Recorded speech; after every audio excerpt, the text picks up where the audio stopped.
China mga sangkay, nabisto mismo ng media ang kanilang kalokohan dyan sa West Philippine Sea. Ano nga ba ito? Yan po ang ating pag-uusapan at aalamin ngayon.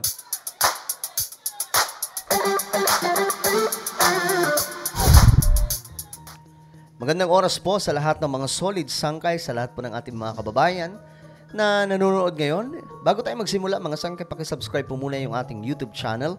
Ayan po, makikita nyo po itong video. Ito mismo pinapanood yung mga sangkay.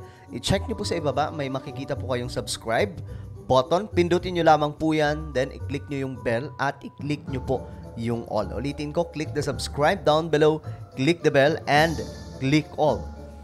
At kung kayo ay nanonood sa Facebook, huwag nyo pong kalimutan na i-follow ang ating Facebook page. So ito na nga mga sangkay, ang China, no? Nabisto ng media. Media mismo ang nakakita, mga sangkay, na videoan mismo yung kanilang kalokohan dyan sa West Philippine Sea. Yan o, pangaharas ng China sa resupply mission ng PCG or Philippine Coast Guard sa Ayungin Shoal na saksihan ng News 5. Panoorin po natin. Hinarang, pinalibutan at binomba ng tubig. Malapit ang nakita ng News 5 ang delikadong mga aksyon ng China sa resupply mission ng Philippine Coast Guard sa Ayungin Shoal. Hindi naman nagpatinag ang ating mga bantay dagat sa panghaharas ng China. Nasa frontline na balitang yan, si Gio Robles. Very good, no? Hindi nagpatinag mga sangkay kasi kung magpapatinag tayo, magmumukhang kuting tayo nun. Biyernes ng madaling araw na marating ng sinasakyan naming BRP Sindangan, BRP Cabra at BRP Melchora Aquino ang Sabina Shoal o Escoda Shoal. Okay, so sa pagkakataong ito kasama po ng I think PCG siguro itong paglalayag para po sa resupply mission. Naaktuhan po mismo nila ang ginagawa nitong mga Chinese. Na 40 nautical miles ang layo mula sa Ayungin Shoal. Doon naghihintay ang Onaiza May 1 at ML Kalayaan boats para eskortan sila sa panibagong resupply mission sa BRP Sierra Madre. Hindi pa man kami nakakalapit, sumulpot na ang isang China Coast Guard vessel. Grabe, no?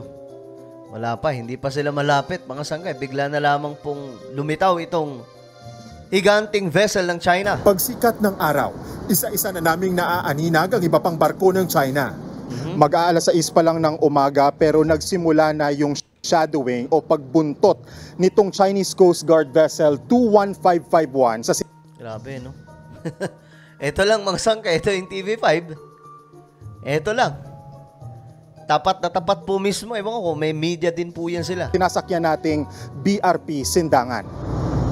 Agad pinaghiwalay ng CCG ang dalawang resupply boats at inilayo sa BRP Sindangan. Hindi rin tinantanan ng China ang pagbuntot sa resupply boats ng Pilipinas. Hinabol at pinalibutan nila ang ML Kalayaan. Dumating pang 16 na Chinese Maritime Militia vessels. Grabe. Ang dami, no? Sa kuha naming video, kitang-kitang delikadong paglapit ng militia vessel sa mas maliit na Onaiza May 1 hanggang sa maharang ito ng tuluyan ng China Coast Guard. Sa puntong ito ay nasa 12 nautical miles na yung layo natin mula sa Ayungin Shoal. Kung makikita nyo nga dito, ito yung Onaiza May 1 at yan yung puti naman, yan yung ML Kalayaan, yan yung dalawang resupply boats na maghahatid ng pagkain, gamit at ibang supply sa mga tropa natin sa BRP Sierra Madre. Kaliit-liit lang talaga ng mga barko natin. Parang bangka lang yan eh. Ito po yung magsusupply mga sangkay. Sa nakasadsad na barko ng Pilipinas. Ito po yung BRP Sierra Madre. Yan ba yung yun yung pangalan mga sangkay? Kasabay ng pakikipagpatintero ng ating mga barko, nagpalitan din ng radio challenge ang China at Philippine Coast Guard. grabing tension to mga sangkay, oh. Talagang buntutan eh. Ginigiit ng China na nanghihimasok ang Pilipinas sa kanila umanong teritoryo. Lalaki ng barko. Hindi naman nagpatalo ang PCG. Si China Coast Guard Vessel 5203. This is Philippine Coast Guard Vessel BRP Sindangan MRRV 4407. Ayungin Shoal is part of Philippine Exclusive Economic Zone and Continental Shelf. Isa laban sa tatlong eksenang ito sa patuloy na pagharang ng China sa ating barkong BRP Sindangan. Grabe oh. Tingnan mo, pinalibutan mga sangkay. Ito ata yung Pilipinas eh. Pinalibutan na po nila. Ito. Parang ito na po ata yung Pilipinas mga sangkay. Ito po yung maghahatid. So pinalibutan na po nitong Chinese vessel. Nakasunod ng Onaiza May 1. Habang abalang China sa pagharang sa kanila, nakalusot naman ang ML Kalayaan na agad hinabol at binomba ng tubig ng China Coast Guard. Ayan, makikita nyo ito. Ito mga sangkay oh. Ito po yung actual na video na pambobomba po ng tubig nitong Chinese Coast Guard sa mga barko natin na maghahatid po ng supply. Yan po yung klarong ginagawa ngayon ng China at kinukundi na po ng marami sa international leaders. At mukhang kailangan na po talaga dito ng aksyon, no? Ewan ko lang kung epektibo yung sinasabing sanib puwersa ng Pilipinas, Australia, Japan, US, pagdating po sa West Philippine Sea. Ang tingin ng iba mga sangkay, baka lalong lumala ang tensyon at mag-cause pa ng mas malaking damage sa ating bansa. Kasi, alam nyo, bagamat sinasabi po natin na hindi makikipagdigma ang China, pero hindi po kasi talaga natin mahulaan ang mga kasunod na mangyayari sa kinabukasan. Pwede nga mangyari mga sangkay, magkaroon po ng banggaan o kaya magkaroon na po ng initan yang dalawang panig at magmitsa po ng mas malalang tensyon. Magkaputukan at humantong po sa digmaan. And remember mga sangkay, dikit lamang po ang China. No? So ang tanong ko sa mga Pilipino, ready ba kayo? 'Di ba? Sabi ng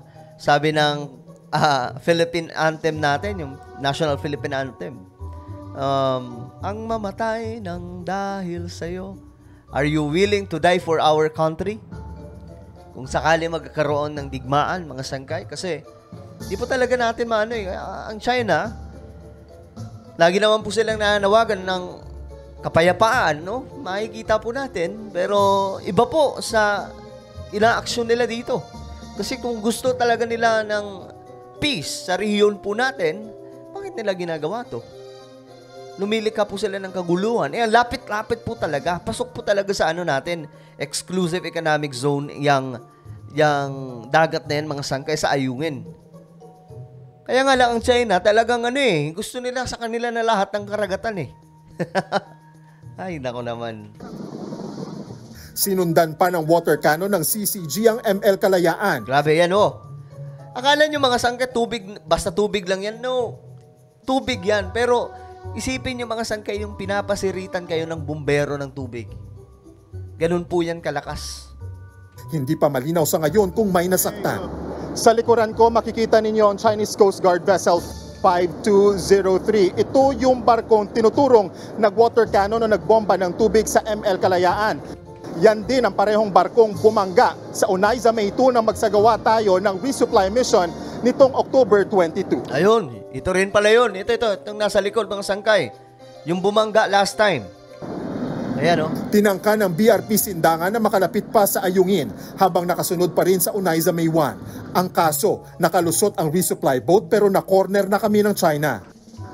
8:07 na ng umaga at sa mga puntong ito, nasa 1 nautical mile na lang yung layo natin sa Ayungin Shoal kung saan nakasadsad ang BRP Sierra Madre.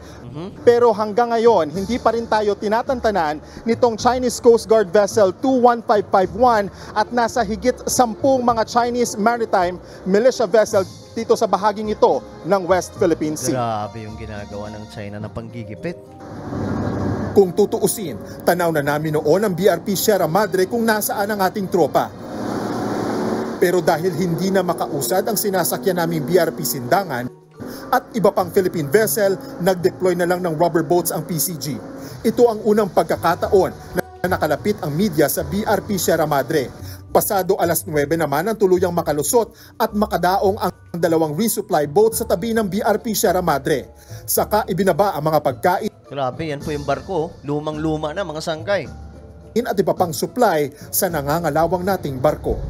Mula rito sa West Philippine Sea, nagbabalita mula sa Well, Ano po ang inyong opinion mga sangkay sa ginagawa ngayon ng China?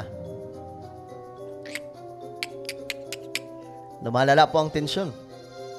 No, mukhang ano to eh. Hindi pa talaga natin mababasa yung mangyayari sa susunod na araw. Kasi lumalala eh.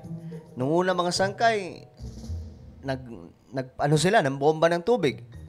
Pangalawa, naglagay po ng, floating barrier. Pangatlo mga sangkay, binangga yung barko natin. Ito pang-apat, hindi po tinantanan, pinalibutan, hinabol-habol mga sangkay hanggang sa hindi na po makalusot yung barko natin. Kinailangan na ng rubber boat para lamang po makausad yung supply. Umiinit ang tensyon. Ano po ang inyong opinion, mga sangkay? Kayo ba ay natutuwa sa ginagawa ng China? Pambihira. I-comment nyo po sa ibaba ang inyong mga opinion. And now guys, please subscribe my YouTube channel. Ito po yung isa kong YouTube channel, Sangkay Revelation. Hanapin nyo po ito sa YouTube at kapag nakita nyo na, click the subscribe, click the bell, and click all. Ako na po ay magpapaalam. Hanggang sa muli, this is me, Sangkay Janjan. Palagi nyo pong tatandaan that Jesus loves you. God bless everyone.